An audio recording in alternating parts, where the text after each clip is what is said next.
और वही शहरियत तरमीमी कानून NPR और NRC के खिलाफ एहतजाज का सिलसिला थमने का नाम नहीं ले रहा। आंध्र प्रदेश के विजयवाड़ा में मुख्तलिफ मुस्लिम तंजीमों की जानिब से मुतराज़िर शहरियत कानून NPR और NRC के खिलाफ एहतजाज जारी है। पुरानी शहर विजयवाड़ा के भवानीपुरम कुमारवाड़ी पालम सेंटर से बड़ी रैली निकाली गई। इस रैली में मर्द और खवातीन के अलावा सियासी पार्टियों के लीडरों ने भी बड़ी तादाद में शिरकत की। रियासती वजीर AV श्रीनिवास और CPM लीडर बाबू राव ने रैली में शिरकत की। AV श्रीनिवास ने कहा कि जगनमोहन रेड्डी हुकूमत अक़लियतों के साथ है। इस मौके पर CAA, NRC और NPR के खिलाफ नारे बुलंद किए गए और रियासती हुकूमत से असेंबली में करारदाद मंजूर करने की पुरजोर अपील की गई।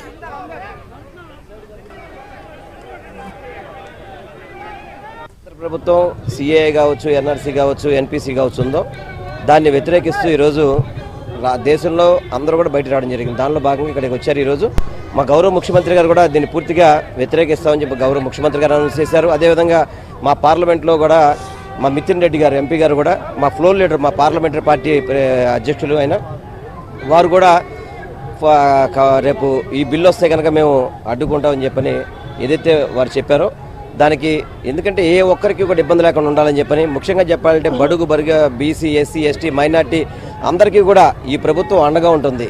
ముఖ్యమంత్రిగా జగన్మోహన్ రెడ్డి గారు ముఖ్యమంత్రి అయ్యాక మొట్టమొదటిగా 50% రిజర్వేషన్ కల్పిస్తూ చట్టం చేసిన వ్యక్తి। అటువంటి వాళ్ళకి ఎవరికి ఇబ్బంది వచ్చినా కానీ ఈ ప్రభుత్వం వాళ్ళ సైడే ఉంటుందని కూడా మేము తెలియపరచుకుంటూ ఈరోజు ఈ ర్యాలీలో ఇంతమంది వచ్చిన నా సోదరి సోదరులందరికీ కూడా CAA, NPRలకు వ్యతిరేకంగా జరుగుతున్న ఉద్యమంలో మంత్రి గారు వెల్లంపల్లి శ్రీనివాస్ గారు కూడా పాల్గొనడం చాలా సంతోషకరం। అయితే గతంలో పార్లమెంటులో TDP, YCP పార్టీలు బిల్లుని మద్దతునిచ్చినాయి। ఇప్పుడు అసెంబ్లీలో తీర్మానం చేయటం ద్వారా ఇప్పటికి 4 రాష్ట్రాల అసెంబ్లీలో తీర్మానం చేశారు। 13 రాష్ట్రాల ముఖ్యమంత్రులు ప్రకటించారు। ఈ రాష్ట్రంలో NPR అమలును అడ్డుకోవాల్సిన అవసరం ఉంది కాబట్టి అసెంబ్లీలో తీర్మానం చేయటం ద్వారానే ఇది ఆగుతుంది।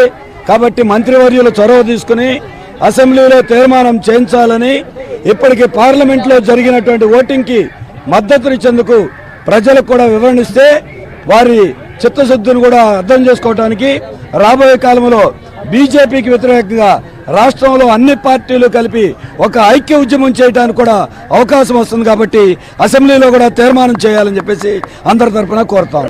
जालिमाना कानून बना है CAA, NPR और ये कानून के वापसी के तरफ हम लोग मांग कर रहे हैं और ये मांग के वास्ते हम लोग पूरे आज मुस्लिम खवातीन रोड के ऊपर आ चुके हैं। दिल्ली से लेकर हर गली तक हर जगह शाहीन बाग के नाम के ऊपर हर जगह प्रोटेस्ट चल रहे हैं। प्रोटेस्ट बहुत बड़े पैमाने के ऊपर चल रहे हैं। उसके बावजूद गवर्नमेंट कोई भी किस्म का एक्शन नहीं ले रही और ये एक्ट को वापस भी नहीं लिया जा रहा है। और ये जहाँ पे हिंदुस्तान जो गांधी जी पैदा हुआ मुल्क है और अहिंसावाद के रास्ते के ऊपर चलते हुए यहाँ पे आज़ादी हासिल करें, हम हिंदुस्तान की आज़ादी हासिल करें, वैसे मुल्क के अंदर JNU के स्टूडेंट्स के ऊपर फायरिंग हुई है और जहाँ पे प्रोटेस्ट करना हिंदुस्तान का हर हिंदुस्तान का पहला हक है। उसके ऊपर की भी शाहीन बाग के अंदर जो खामोश बैठ के औरतें उनके ऊपर भी फायरिंग की गई है, जबकि प्रोटेस्ट हमारा पीसफुल है। और आर्टिकल 14 और 15 जिसके अंदर कोई भी मजहब के मानने वाले रहो हर एक को बराबरी के हुकूक मिले जाते हैं, वैसे इसके अंदर आज हमारे ऊपर वो कानून के अंदर जो दस्तूर है, दस्तूर हिंद के अंदर मदाखिलत की जा रही है। ऑलरेडी ये एक्ट आने के बाद क्या होने वाला है उसका हाल हम आसाम स्टेट के अंदर देख चुके हैं। उसके अंदर आसाम में 19 लाख लोग अपनी शहरियत खो चुके हैं। उसके अंदर वहाँ पे राष्ट्रपति जो काम करे हैं फखरुद्दीन अली अहमद उनके खानदान वाले के लोग हैं और अनवरा तैमूर 3 बार चीफ मिनिस्टर का काम कर चुकी है, उनका नाम निकल गया है। ऐसे बड़े बड़े लोगों, पढ़े लिखे लोगों के नाम ही निकल चुके हैं, तो आम पब्लिक की हालत क्या होने वाली है।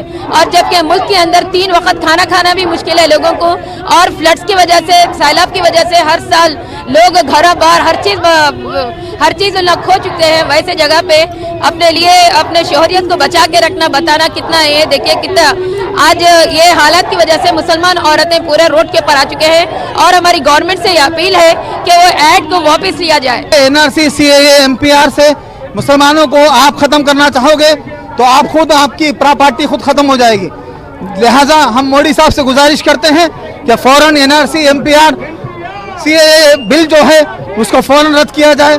तो काला कानून ले लेके आके मुसलमानों के ऊपर रखना बोल के समझते हैं, ये कभी नहीं चलेगा। ये अम्बेडकर, बाबा साहब अम्बेडकर लिखे तो कॉन्स्टिट्यूशन को जो है ना छेड़छाड़ करने का इरादा ये है। ये कभी भी जो है ना कॉन्स्टिट्यूशन को खराब करने का काम करेंगे तो खुद मिट जाएंगे, मगर कानून नहीं मिट